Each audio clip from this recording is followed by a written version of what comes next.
मातृभूमि से, नमस्कार।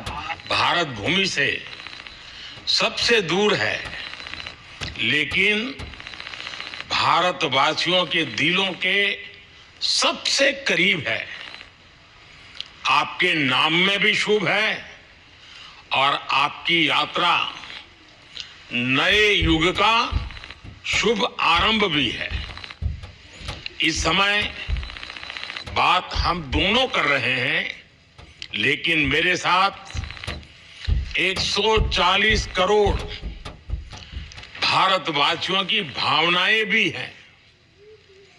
मेरी आवाज में सभी भारतीयों का उत्साह और उमंग शामिल है। अंतरिक्ष में भारत का परचम लहराने के लिए मैं आपको हार्दिक बधाई और शुभकामनाएं देता हूं। मैं ज्यादा समय नहीं ले रहा हूं, तो सबसे पहले तो ये बताइए, वहां सब कुशल मंगल है? आपकी तबीयत ठीक है? जी प्रधानमंत्री जी, बहुत बहुत धन्यवाद आपकी विशेष का और 140 करोड़ मेरे देशवासियों की विशेष का। मैं यहाँ बिल्कुल ठीक हूँ, सुरक्षित हूँ। आप सबके आशीर्वाद और प्यार की वजह से बहुत अच्छा लग रहा है। बहुत नया एक्सपीरियंस है ये, और कहीं ना कहीं बहुत सारी चीजें ऐसी हो रही हैं जो दर्शाती हैं कि मैं और मेरे जैसे बहुत सारे लोग हमारे देश में और हमारा भारत किस दिशा में जा रहा है। ये जो मेरी यात्रा है, ये पृथ्वी से ऑर्बिट की 400 किलोमीटर तक की जो छोटी सी यात्रा है, ये सिर्फ मेरी नहीं है।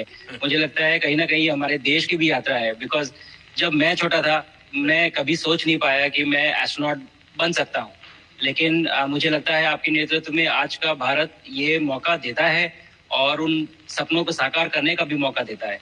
तो ये बहुत बड़ी उपलब्धि है मेरे लिए, और मैं बहुत गर्व फील कर रहा हूँ कि मैं यहाँ पे अपने देश का प्रतिनिधित्व कर पा रहा हूँ। धन्यवाद प्रधानमंत्री। शुभ। आप दूर अंतरिक्ष में है, जहां ग्रेविटी ना के बराबर है, पर हर भारतीय देख रहा है कि आप कितने डाउन टू अर्थ है। आप जो गाजर का हलवा ले गए हैं, क्या उससे अपने साथियों को खिलाया? जी प्रधानमंत्री जी, ये कुछ चीजें मैं अपने देश की खाने की लेके आया था, जैसे गाजर का हलवा, मूंग दाल का हलवा और आमरस। और मैं चाहता था कि ये बाकी भी जो मेरे साथी हैं, बाकी देशों से जो आए हैं, वो भी इसका स्वाद लें और चखें, जो भारत का जो रिच कलिनरी हमारा जो हेरिटेज है उसका एक्सपीरियंस ले। तो हम सभी ने बैठ के इसका स्वाद लिया साथ में, और सबको बहुत पसंद आया। तो कहें कि कब वो नीचे आएंगे और हमारे देश आए और इनका स्वाद ले सके हमारे साथ। शुभ।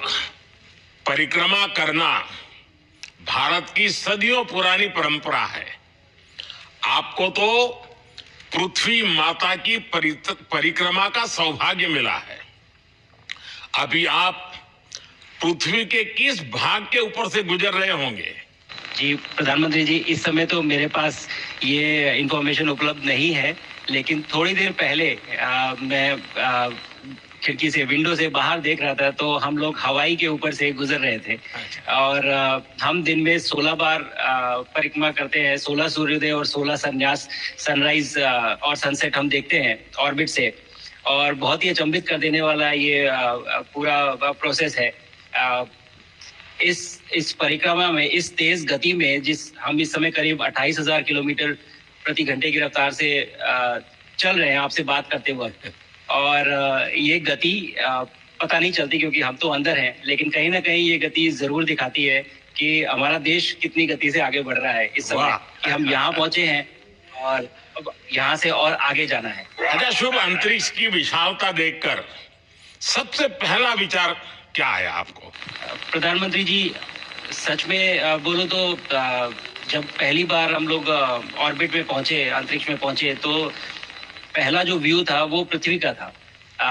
और पृथ्वी को बाहर से देख के जो पहला ख्याल और पहला जो थॉट मन में आया वो ये था कि पृथ्वी बिल्कुल एक दिखती है। मतलब बाहर से कोई सीमा रेखा नहीं दिखाई देती, कोई बॉर्डर नहीं दिखाई देता। और दूसरी चीज जो बहुत नोटिसेबल थी, जब पहली बार भारत को देखा तो हम मैप पे पढ़ते हैं भारत को, हम देखते हैं बाकी देशों का आकार कितना बड़ा है, हमारा आकार कैसा है, वो मैप पे देखते हैं, लेकिन वो सही नहीं होता, क्योंकि वो एक हम 3D ऑब्जेक्ट को 2D यानी पेपर पे हम उतारते हैं। भारत सच में बहुत भव्य दिखता है, बहुत बड़ा दिखता है, जितना हम मैप पे देखते हैं उससे कहीं ज्यादा बड़ा। और जो वननेस की फीलिंग है, पृथ्वी की वननेस की फीलिंग है, जो हमारा भी मोटो है कि अनेकता में एकता, वो बिल्कुल उसका महत्व ऐसा समझ में आता है बाहर से देखने में कि लगता है कि कोई बॉर्डर एग्जिस्ट ही नहीं करता, कोई राज्य नहीं एग्जिस्ट करता, कंट्रीज नहीं एग्जिस्ट करती। फाइनली हम सब ह्यूमैनिटी का पार्ट है और अर्थ हमारा एक घर है और हम सब के सब उसके सिटीजन्स हैं। शुभांशु, स्पेस स्टेशन पर जाने वाले आप पहले भारतीय हैं। आपने जबरदस्त मेहनत की है, लंबी ट्रेनिंग करके गए हैं। अब आप रियल सिचुएशन में हैं, सच में अंतरिक्ष में हैं। वहां की परिस्थितियां कितनी अलग हैं, कैसे एडप्ट कर रहे हैं? यहाँ पे तो सब कुछ ही अलग है प्रधानमंत्री जी। ट्रेनिंग की हमने पिछले पूरे 1 साल में, सारे सिस्टम्स के बारे में मुझे पता था, सारे प्रोसेस के बारे में मुझे पता था, एक्सपेरिमेंट्स के बारे में मुझे पता था, लेकिन यहाँ आते ही सडनली सब चेंज हो गया।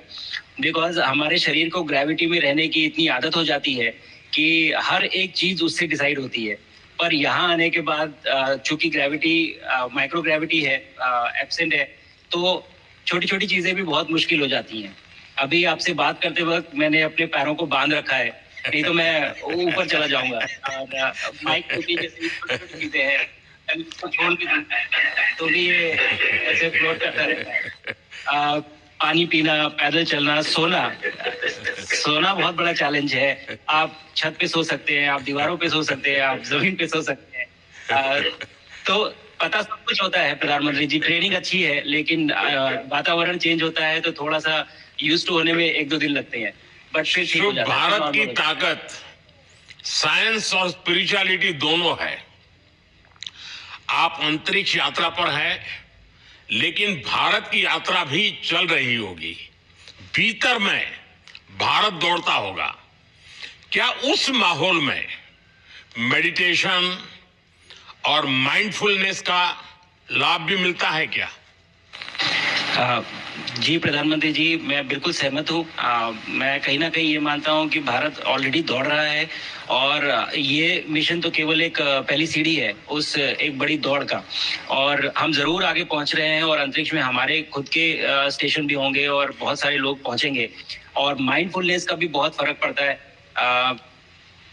बहुत सारी सिचुएशंस ऐसी होती हैं नॉर्मल ट्रेनिंग के दौरान भी या फिर लॉन्च के दौरान भी, जो बहुत स्ट्रेसफुल होती हैं, और माइंडफुलनेस से आप अपने आप को उन सिचुएशंस में शांत रख पाते हैं और अपने आप को काम रखते हैं, अपने आप को शांत रखते हैं, तो आप अच्छे डिसीजन ले पाते हैं। जो कहते हैं कि दौड़ते हुए भोजन कोई भी नहीं कर सकता, तो जितना आप शांत रहेंगे उतना ही अच्छे से आप डिसीजन ले पाएंगे। तो आई थिंक माइंडफुलनेस का बहुत इंपॉर्टेंट रोल होता है इन चीजों में। तो दोनों चीजें अगर साथ में एक प्रैक्टिस की जाएं तो ऐसे एक चैलेंजिंग एनवायरनमेंट में या चैलेंजिंग वातावरण में मुझे लगता है ये बहुत ही यूजफुल होंगी और बहुत जल्दी लोगों को अडेप्ट करने में मदद करेंगी। आप अंतरिक्ष में कई एक्सपेरिमेंट कर रहे हैं। क्या कोई ऐसा एक्सपेरिमेंट है जो आने वाले समय में एग्रीकल्चर या हेल्थ सेक्टर को फायदा पहुंचाएगा? जी प्रधानमंत्री जी, मैं बहुत गर्व से कह सकता हूं कि पहली बार भारतीय वैज्ञानिकों ने 7 यूनिक एक्सपेरिमेंट्स डिजाइन किए, जो कि मैं अपने साथ स्टेशन पे लेके आया हूं। और पहला एक्सपेरिमेंट जो मैं करने वाला हूं, जो कि आज ही के दिन में शेड्यूल्ड है, वो है स्टेम सेल्स के ऊपर। सो अंतरिक्ष में आने से क्या होता है कि ग्रेविटी चूंकि एब्सेंट होती है तो लोड खत्म हो जाता है, तो मसल लॉस होता है। तो जो मेरा एक्सपेरिमेंट है वो ये देख रहा है कि क्या कोई सप्लीमेंट दे के हम इस मसल लॉस को रोक सकते हैं या फिर डिले कर सकते हैं। इसका डायरेक्ट इम्प्लीकेशन धरती पे भी है कि जिन लोगों का मसल लॉस होता है ओल्ड एज की वजह से, तो उनके ऊपर ये सप्लीमेंट्स यूज किए जा सकते हैं। तो मुझे लगता है कि ये डेफिनेटली वहाँ यूज हो सकता है। साथ ही साथ जो दूसरा एक्सपेरिमेंट है वो माइक्रो एल्गी की ग्रोथ के ऊपर। ये माइक्रो एल्गी बहुत छोटे होते हैं लेकिन बहुत न्यूट्रिशियस होते हैं। तो अगर हम इनकी ग्रोथ देख सकते हैं यहाँ पे और ऐसा प्रोसेस इजाद करें कि ये ज्यादा तादाद में हम इन्हें उगा सकें और न्यूट्रिशन हम प्रोवाइड कर सकें, तो कहीं ना कहीं ये फूड सिक्योरिटी के लिए भी बहुत काम आएगा धरती के ऊपर। सबसे बड़ा एडवांटेज जो है स्पेस का वो ये है कि ये जो प्रोसेस है यहाँ पे बहुत जल्दी होते हैं, तो हमें महीनों तक या सालों तक वेट करने की जरूरत नहीं होती। तो इसलिए यहाँ के जो रिजल्ट चंद्रयान की सफलता के बाद देश के बच्चों में, युवाओं में विज्ञान को लेकर एक नई रुचि पैदा हुई। अंतरिक्ष को एक्सप्लोर करने का जज्बा बढ़ा। अब आपकी ये ऐतिहासिक यात्रा उस संकल्प को और मजबूती दे रही है। आज बच्चे सिर्फ आसमान नहीं देखते, वे यह सोचते हैं मैं भी वहां पहुंच सकता हूं। यही सोच, यही भावना हमारे भविष्य के स्पेस मिशंस की असली बुनियाद है। आप भारत की युवा पीढ़ी को क्या मैसेज देंगे? प्रधानमंत्री जी, अगर मैं अपने युवाओं पीढ़ी को आज कोई मैसेज देना चाहूंगा तो पहले ये बताऊंगा कि भारत जिस दिशा में जा रहा है, हमने बहुत बोल्ड और बहुत ऊंचे सपने देखे हैं और उन सपनों को पूरा करने के लिए हमें आप सबकी जरूरत है। तो उस जरूरत को पूरा करने के लिए मैं ये कहूंगा कि सक्सेस का कोई एक रास्ता नहीं होता कि आप कभी कोई एक रास्ता लेता है, कोई दूसरा रास्ता लेता है, लेकिन एक चीज जो हर रास्ते में कॉमन होती है वो ये होती है कि आप कभी कोशिश मत छोड़िए, नेवर स्टॉप ट्राइंग। अगर आपने ये मूल मंत्र अपना लिया कि आप किसी भी रास्ते पे हो, कहीं पे भी हो, लेकिन आप कभी गिव अप नहीं करेंगे, तो सक्सेस चाहे आज आए या कल आए पर आएगी जरूर। मुझे पक्का विश्वास है कि आपकी ये बातें देश के युवाओं को बहुत ही अच्छी लगेगी। और आप तो मुझे भली भांति जानते हैं, जब भी किसी से बात होती है तो मैं होमवर्क जरूर देता हूं। हमें मिशन गगनयान को आगे बढ़ाना है, हमें अपना खुद का स्पेस स्टेशन बनाना है और चंद्रमा पर भारतीय एस्ट्रोनॉट की लैंडिंग भी करानी है। इन सारे मिशंस में आपके अनुभव बहुत काम आने वाले हैं। मुझे विश्वास है आप वहां अपने अनुभवों को जरूर रिकॉर्ड कर रहे होंगे। जी प्रधानमंत्री जी, बिल्कुल। ये पूरा मिशन की ट्रेनिंग लेने के दौरान और एक्सपीरियंस करने के दौरान जो मुझे लेसन्स मिले हैं, जो मुझे सीख मिली है, वो सब एक स्पॉन्ज की तरह मैं एब्जॉर्ब कर रहा हूँ और मुझे यकीन है कि ये सारी चीज़ें बहुत वैल्यूएबल प्रूव होंगी, बहुत इम्पोर्टेंट होंगी हमारे लिए जब मैं वापस आऊँगा और हम इन्हें इफेक्टिवली अपने मिशंस में इनके लेसन्स अप्लाई कर सकेंगे और जल्दी से जल्दी उन्हें पूरा कर सकेंगे। बिकॉज मेरे साथी जो मेरे साथ आए थे, कहीं ना कहीं उन्होंने भी मुझसे पूछा कि हम कब गगनयान पे जा सकते हैं, जो सुन के मुझे बहुत अच्छा लगा और मैंने बोला कि जल्दी ही। तो मुझे लगता है कि ये सपना बहुत जल्दी पूरा होगा और मेरी जो सीख मुझे यहाँ मिल रही है वो मैं वापस आके उसको अपने मिशन में पूरी तरह से 100% अप्लाई करके और उनको जल्दी से जल्दी पूरा करने की कोशिश करेंगे। शुभांशु, मुझे पक्का विश्वास है कि आपका ये संदेश एक प्रेरणा देगा। और जब हम आपके जाने से पहले मिले थे, आपका परिवारजन के भी दर्शन करने का अवसर मिला था और मैं देख रहा हूं कि आपके परिवारजन भी सभी उतने ही भावुक है, उत्साह से भरे हुए हैं। शुभांशु, आज मुझे आपसे बात करके बहुत आनंद आया। मैं जानता हूं आपके जिम में बहुत काम है और 28,000 किलोमीटर की स्पीड से काम कर रहे हैं आपको, तो मैं ज्यादा समय आपका नहीं लूंगा।